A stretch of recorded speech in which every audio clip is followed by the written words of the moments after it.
Olá, tudo bem com você? Meu nome é Márcio, sou seu professor de Química da área de Ciências da Natureza e suas tecnologias. Na aula de hoje, nós vamos falar um pouquinho como funcionam as ligações metálicas, os materiais semicondutores e a importância das ligas metálicas no mundo digital. É uma aula bem tranquila, bem gostosa e é uma aula bem interessante. Só recordando, os átomos eles se ligam por ligações químicas. A gente tem três tipos de ligações. A ligação iônica, que se caracteriza pela presença de íons, a própria palavra da ideia, iônica, íons. A ligação covalente, que não tem íons, porque se tivesse íons, era a ligação iônica. A ligação covalente tem moléculas. E na aula de hoje a gente vai tratar das ligações metálicas. Eu vou te chamar a atenção, não vai pensar que ligação metálica é a mesma coisa que liga metálica. São coisas diferentes. Nesse momento, a gente vai só trabalhar com ligações metálicas. No decorrer da aula, eu vou comentar um pouquinho sobre as ligas, mas eu quero que você fique focado no seguinte, a gente está falando de ligações metálicas. Olha só que fácil, e não é nada difícil. Na ligação metálica, nós temos metais realizando ligações químicas. Os metais têm a tendência de perder elétrons. É uma tendência natural dos metais. Praticamente 2/3, da tabela periódica correspondem a elementos metálicos. Então, a maioria daqueles elementos quer doar elétrons. Eles querem perder elétrons. Os metais perdem elétrons. Isso é importante você saber. Na ligação metálica, o que nós temos é um mar ou uma nuvem de elétrons. Imagina um fio de cobre. Nesse fio de cobre, nós temos átomos do elemento cobre. Cobre é um metal. A tendência natural do cobre é perder 2 elétrons. Ao perder 2 elétrons, não tem outro elemento ali na estrutura para receber esses elétrons. Esses elétrons vão ficar soltos, dispersos na estrutura. E esses elétrons formam o que a gente conhece de mar ou nuvem de elétrons. Tudo bem? Então, assim, tem material didático que vai falar em nuvem de elétrons. Tem material didático que fala em mar de elétrons. São elétrons livres. Esses elétrons livres, eles são responsáveis pelas características dos metais. Vamos lembrar algumas?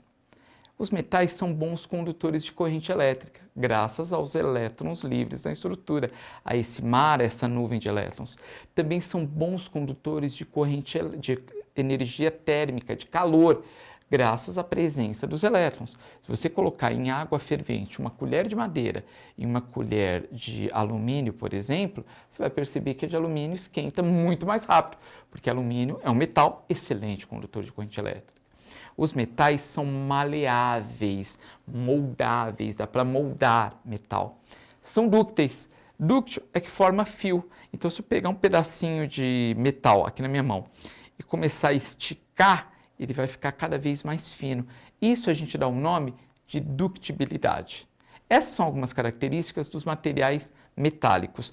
Na aula, a gente vai se basear, vai precisar bastante da característica de bons condutores de corrente elétrica. Tudo bem?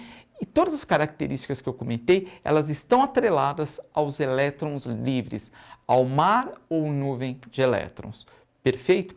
Nesse modelo que a gente está mostrando aí para vocês, a gente tem sempre aí, essas estruturas, os cátions, que estão em positivo, e os elétrons que correspondem ao mar ou nuvem de elétrons, que é isso que eu comentei com você, que ficam espalhados, soltos. Tudo bem?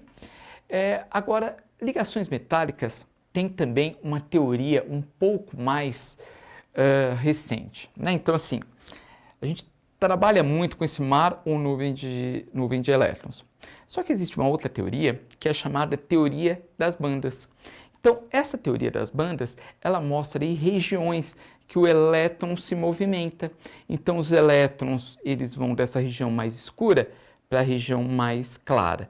Então, é esse movimento dos elétrons que faz com que os metais sejam bons condutores. Tudo bem? Então, isso na teoria das bandas. E um detalhe importante, para o elétron conseguir transitar, ele se movimentar da parte escura para a parte clara que você está vendo aí, os materiais precisam estar bem juntinhos. Só que existem situações que existe um espaço entre as duas bandas. Entre a banda escura e a banda clara tem um gap. E esse gap, dependendo do tamanho, dificulta muito a passagem do elétron da parte de baixo para a parte de cima, da parte escura para a parte clara. Então, olha só que interessante. O ideal é que os dois estejam grudados. Só que em algumas situações não estão grudados. Tem um espaço livre entre as duas bandas. Em situações assim, nós fazemos um tratamento nesse material. Nós vamos fazer aqui, porque esse material com esse gap, ele não está conduzindo muito bem a eletricidade e eu preciso que ele conduza muito bem a eletricidade. A gente vai colocar dentro um material para fazer a dopagem. O que é a dopagem? É um material que eu coloco entre as duas bandas e ele vai facilitar a passagem do elétron de um ponto para o outro. É como se fosse uma ponte, um degrau, um estímulo para o elétron conseguir passar. E aí aquilo que antes não estava conduzindo corrente elétrica, passa a conduzir a corrente elétrica, porque tem ali um material que a gente usa para fazer a dopagem, que vai auxiliar a transição desse elétron. O que é importante você saber de dopagem? Eu tenho as duas bandas, tem um espaço entre as bandas, eu coloco, no exemplo que a gente está utilizando, o germânio. Esse germânio, ele vai fazer a ponte entre as duas bandas e aí o elétron consegue se movimentar.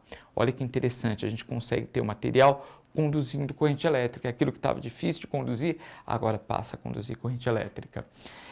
Existem outros elementos que nós podemos utilizar para a dopagem, por exemplo, de microchips, né? Então a gente utilizou aí esse processo da dopagem, é muito utilizado para materiais condutores, né? Então assim, eu preciso que um material que não está conduzindo muito bem corrente elétrica passe a conduzir bem a corrente elétrica. Então a gente vai fazer a dopagem. Eu comentei ali na explicação anterior o germânio, mas tem outros elementos, por exemplo, o fósforo. O fósforo eu posso utilizar para fazer a dopagem.